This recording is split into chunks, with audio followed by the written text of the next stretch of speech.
In Germany, a 96-year-old woman is on trial for Nazi war crimes. She's accused of helping murder more than 11,000 people at a concentration camp. Irmgard Furchner was in court yesterday. Prosecutors are racing to bring cases against Nazi suspects who are still alive either in Germany or in the United States. 110 suspects living in the U.S. have been identified for Nazi crimes since 1973, but only 5 were later tried in Germany. Charlie D'Agata is at the court outside Hamburg. Good morning. The defendant is 96 years old. She lives in a nearby nursing home. She's confined to a wheelchair. Yet at one point, she tried to make a run for it and now wears an electronic tag. In short, she wants nothing to do with this trial.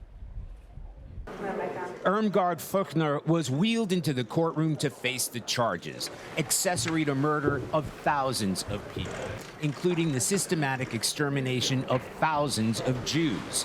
Her lawyers say she rejects that she's personally responsible for any crime.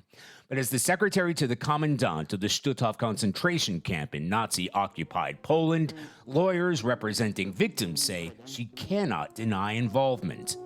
You can't work almost 2 years in a concentration camp, in an extermination camp, where every day people were murdered without knowing what was going on there. The trial here reflects how German prosecutors are now racing against time in chasing down the convictions of lower-ranking Nazi suspects, thanks to a landmark ruling. In 2011, a German court found John Demjanjuk guilty of being an accessory to murder for being a prison guard at another concentration camp, opening the door for similar prosecutions. Ben Cohen's grandmother survived Stutthof. Her mother did not. She was ripped from her mother's arms as her mother was selected for the gas chamber. She spent the rest of her life telling her story for those who couldn't. Ben's grandmother, Judy Meisel, passed away last year. He said trials like this are important because it reminds the world of the horrors of the Holocaust while those responsible are still alive.